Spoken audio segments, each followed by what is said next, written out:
bohong. Aku hanya memikirkan satu peraturan penting. Kenapa kau lakukan hari ini kalau kau bisa melakukannya besok? Hahaha. Few moments later.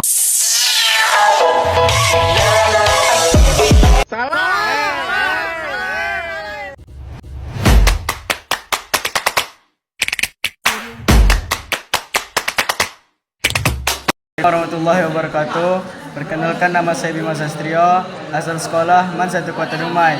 Saya berasal dari kelas 10F O2SN. Baiklah, saya akan menjelaskan materi tentang sejarah kelahirannya sosiologi dan perkembangannya, serta tokoh-tokohnya. Istilah sosiologi berasal dari kata socius, yang berarti teman atau kawan, dan logos yang artinya ilmu pengetahuan. Socius juga dapat diartikan sebagai pergaulan hidup manusia atau disebut masyarakat. Dan kemudian kata sosiologi diterjemahkan menjadi ilmu kemasyarakatan. Awal mula munculnya sosiologi. Lahirnya sosiologi berkaitan erat dengan terjadinya perubahan sosial masyarakat di Eropa Barat pada masa Revolusi Industri dan Revolusi Prancis. Kedua revolusi tersebut diharapkan membawa kehidupan bagi kesejahteraan dan kemakmuran masyarakat. Menurut Leyendecker, selain disebabkan oleh revolusi industri dan revolusi sosial, lahirnya sosiologi juga berkaitan dengan serangkaian perubahan jangka panjang yang didefinisikan sebagai pendorong lahirnya sosiologi. Menurut Ritzer dan Goodman, kekuatan sosial lahirnya sosiologi mendorong pertumbuhan sosial. Selanjutnya, perkembangan sosiologi di Indonesia. Sosiologi di Indonesia sebenarnya berkembang sejak zaman dahulu. Walaupun tidak mempelajari sosiologi sebagai ilmu pengetahuan, para pujangga dan tokoh-tokoh bangsa Indonesia telah banyak memasuki unsur-unsur sosiologi dalam ajaran mereka. Misalnya Ki Hadjar Dewantara, yang dikenal sebagai peletak dasar pendidikan nasional Indonesia, banyak mempraktikkan konsep-konsep penting sosiologi, seperti kepemimpinan dan kekeluargaan dalam proses pendidikan di taman siswa yang didirikannya. Setelah proklamasi kemerdekaan 17 Agustus 1945, sosiologi di Indonesia mengalami perkembangan yang cukup signifikan. Soekarno Kolopaking adalah orang yang pertama kali memberikan kuliah sosiologi dalam bahasa Indonesia pada tahun 1948 di Akademik Ilmu Politik Yogyakarta. Akibatnya, sosiologi mulai mendapat tempat dalam insan akademis di Indonesia, apalagi setelah semakin terbukanya kesempatan bagi masyarakat Indonesia untuk menuntut ilmu di luar negeri sejak tahun 1950. Dilihat dari perkembangan sejarah sosiologi di Indonesia dibagi dalam dua periode, yaitu periode sebelum kemerdekaan dan setelah kemerdekaan. Menurut Purnawa, berikut ciri-ciri perkembangan sosiologi di dalam negeri. Yang pertama, periode sebelum kemerdekaan. Karakteristik sosiologi pada periode tersebut sebagai berikut. 1.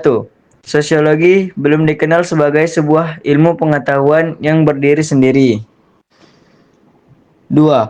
Ajaran sosiologi masih berdasarkan konsep abstrak hubungan antar manusia seperti konsep anggota suku bangsa, golongan-golongan di masyarakat, kepemimpinan, dan kekeluargaan. 3. Ajaran sosiologi digunakan sebagai pelengkap untuk membantu ilmu pengetahuan lainnya seperti ilmu sosial, ilmu budaya, dan ilmu hukum.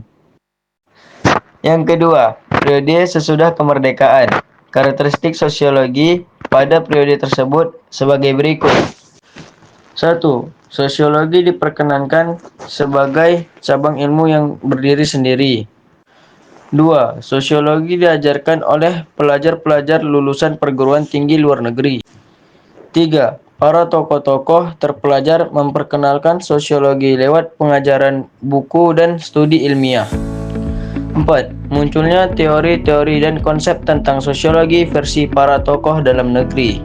5. Sosiologi mulai dikuliahkan sebagai mata kuliah untuk jurusan pemerintahan dalam negeri, hubungan luar negeri, publisistik, dan sebagainya. 6. Sosiologi digunakan untuk menjelaskan berbagai fenomena sosial di kehidupan masyarakat Indonesia. Berikut adalah tokoh-tokoh sosiologi. Yang pertama, Auguste Comte, tokoh yang mengemukakan istilah awal sosial fisik atau fisika sosial, karena istilah ini sudah digunakan oleh ahli statistik sosial Belgia Adolphe Quetelet. Maka istilah tersebut diubah menjadi sosiologi Auguste Comte. Yang kedua, Karl Marx, lahir di Trier, Jerman pada tahun 1818. Setelah lulus kuliah, bekerja sebagai jurnalis dan penulis yang kritis terhadap ketidakadilan sosial. Pandangannya sangat dipengaruhi oleh kondisi sosial dan ekonomi di Eropa saat itu, terutama perkembangan kapitalisme. Teori Marx menjadi dasar teori konflik dalam sosiologi, fokus pada ketimpangan ekonomi, ketidakadilan sosial, dan perjuangan kelas masih relevan hingga kini dalam memahami masalah sosial modern. Yang ketiga, Emil Durkheim, yang merupakan ilmuwan yang sangat produktif. Salah satu karyanya yang berjudul The Division of Labor in Society yang membahas mengenai gejala yang sedang melanda masyarakat, yaitu pembagian kerja. Tujuan kajiannya ialah untuk memahami fungsi pembagian kerja tersebut serta untuk mengetahui faktor penyebabnya.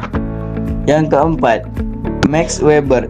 Di dalam buku keduanya tersebut, Max Weber mengemukakan tesisnya mengenai keterkaitan antara etika Protestan dengan munculnya kapitalisme di Eropa Barat. Menurut Max Weber, kenyataan sosial lahir motivasi individu dan tindakan-tindakan sosial. Dari pandangannya tentang tindakan sosial inilah yang kemudian menjadi acuan dikembangkannya teori sosiologi yang membahas tentang interaksi sosial. Yang kelima, Herbert Spencer. Fakta yang penting dalam proses evolusi sosial adalah peningkatan jumlah penduduk. Pertumbuhan itu tergantung pada persediaan makanan dan kesempatan-kesempatan yang disajikan oleh alam. Spencer membagi 3 aspek dalam proses evolusi, yaitu diferensiasi struktural, spesialisasi fungsional, dan integrasi yang meningkat. Yang terakhir, Ibnu Khaldun. Melalui buku Muqaddimah, beliau menjelaskan tentang masyarakat yang menetap dan suku-suku nomaden di Afrika Utara. Melalui karyanya tentang masyarakat tersebut, beliau juga peletak dasar sosiologi. Selain di Eropa, sosiologi juga berkembang pesat di Amerika Serikat. Salah satunya tokohnya ialah Talcott Parsons dengan teori fungsionalisme struktural. Pandangan fungsionalisme struktural dipengaruhi oleh cara kerja organisme biologis. Sekian dan terima kasih. Wassalamualaikum warahmatullahi wabarakatuh.